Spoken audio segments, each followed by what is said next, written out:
El cerebro de un ser humano es casi la 10ª parte del de un cachalote. Se podría decir, claro, el cachalote, siendo un animal tan grande, necesita esa cantidad de tejido cerebral para controlar sus sistemas, y la respuesta es no exactamente. Si miramos los niveles de organización de la corteza, esa parte selecta de nuestro cerebro que nos hace sentir tan orgullosos, encontramos que puede existir entre los delfines una capa adicional, un nivel más alto que el nuestro. ¿Significa que los delfines son poetas, filósofos que conocen la teoría de las cuerdas en física y demás? La respuesta es no, no creo.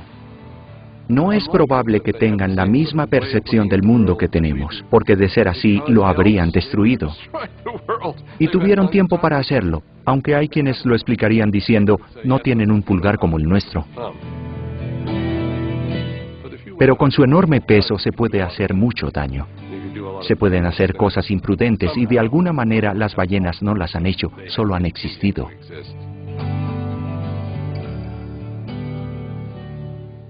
Y esta es una lección maravillosamente valiosa. Se puede tener un equipo enorme, sofisticado, sin destruir el mundo. Podemos aprender de ellas, por ejemplo, cómo vivir en este mundo sin destruirlo. Vencer nuestra arrogancia para aprender de las ballenas.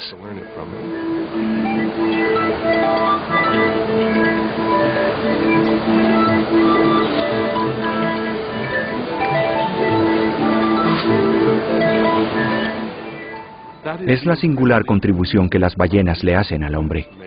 Pasamos, creo, de salvemos a las ballenas a salvados por las ballenas.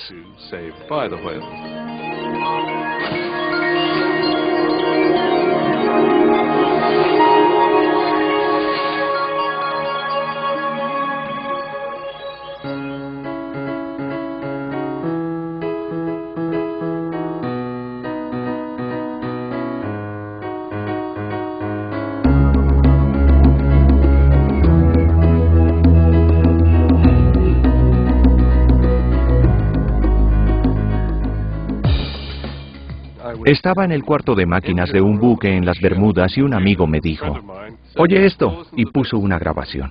Quedé maravillado. Nunca había escuchado algo igual del mundo salvaje, ni siquiera parecido. Era absolutamente hermoso.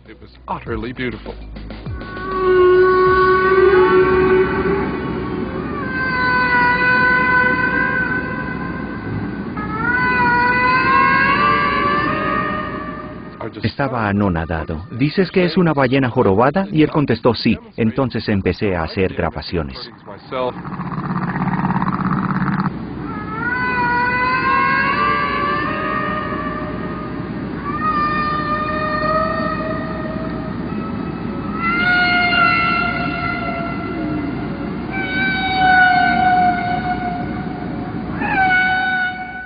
Con un amigo llamado Scott McPay, empezamos a escuchar y a escuchar. Y finalmente captamos que estas canciones eran secuencias rítmicas de sonidos, largas y repetidas.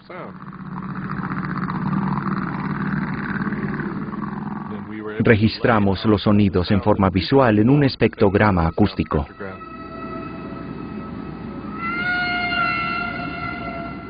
Veíamos que los patrones duraban 15 minutos y luego regresaban y se repetían y seguían y se oía la canción completa.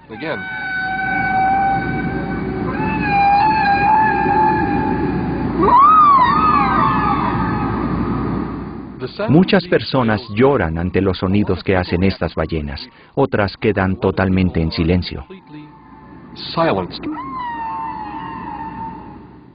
Cuando oigo los cantos de las ballenas, siento algo que es difícil de explicar. Me obsesionan.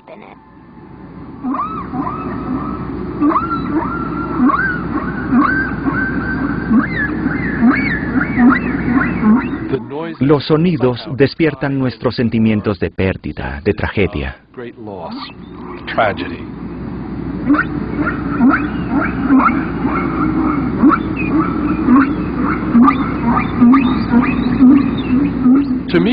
Para mí, la conexión más importante entre las ballenas y el hombre es el hecho de que éstas usan muchas de las mismas leyes para componer canciones que los compositores humanos utilizan en sus composiciones. Incorporan incluso ritmo en sus canciones. Ese es otro descubrimiento de mi ex esposa, Katy Payne. Si la canción es complicada, hacen rima. Por ejemplo, hacen sonidos como... Y luego... Si después cambian ese primer...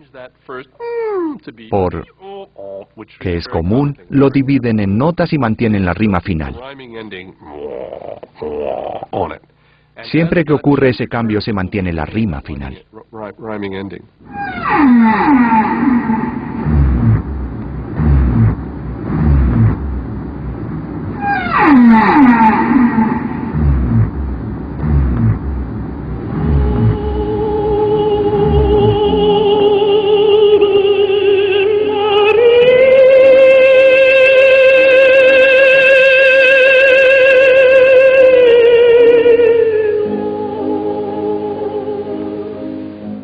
Sospecho que esta experiencia musical común en ballenas y personas es una demostración de que el canto es anterior a nuestra especie.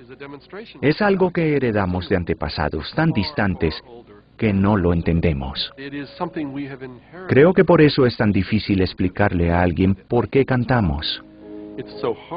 ¿Cuál es la razón? ¿Para qué cantamos? ¿Para qué hacemos música? Es imposible explicar por qué se hace, por qué es importante, por qué no se hace algo diferente. La respuesta es que el canto es parte esencial de nuestro ser.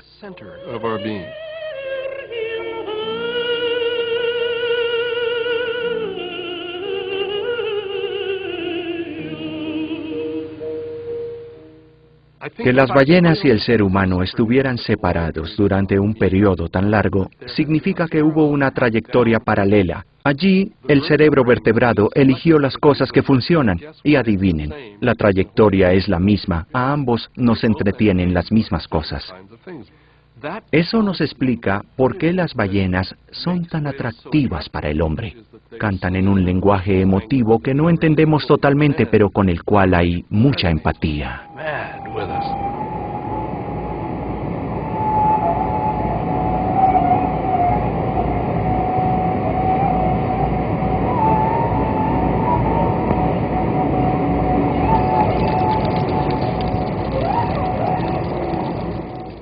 El momento más emocionante de mi carrera fue una noche, cuando diseñaba pequeños aparatos para ponerle a las ballenas que hicieran ruido y así seguirlas.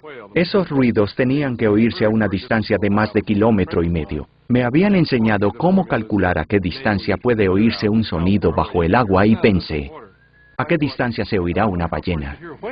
Orientación por medio de señales acústicas de largo alcance en las ballenas con valvas. Roger Payne y Douglas Webb.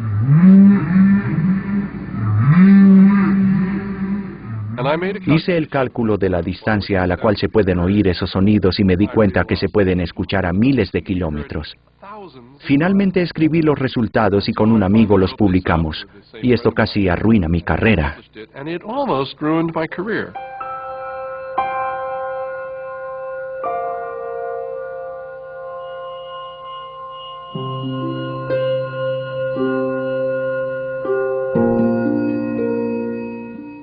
No toleraban esa idea. Atacaron mis fuentes de financiación. Me agredieron.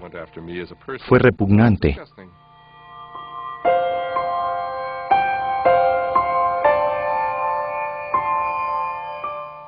Luego dicté una conferencia. Los asistentes eran matemáticos. Debía durar 1 hora, duró 5, porque me interrumpían haciéndome preguntas. Cuando terminé, concluyeron que mis cálculos eran muy conservadores. Estas ballenas se oyen a mayor distancia de la que yo creía.